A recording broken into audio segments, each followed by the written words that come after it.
天生爱情狂中爱的疯狂，张智霖与刘心悠也成了最新最热的荧幕情侣。19日，二人就再度携手现身，情侣档拍摄代言广告。而张智霖之前被曝脑神经受压迫，随时有失明的可能性，让他的粉丝及圈内好友都十分震惊。张智霖更透露，连远在澳洲的爸爸都被惊动，自己只得出面澄清。我爸爸他也在澳洲发一个短讯给我，问有没有事。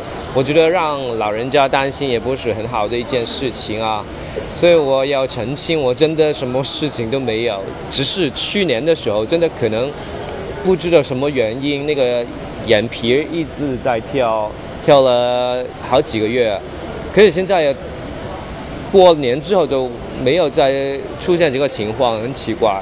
这个不能控制吧？我相信每一个人的眼皮跳。既然并非传闻中严重，那么张智霖可能为眼皮跳而上手术台的消息又是真是假呢？可以做手术啊，对不对？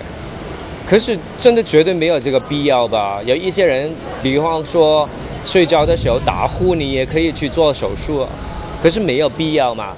而好友刘心悠自然也是在得知消息的第一时间就致以问候。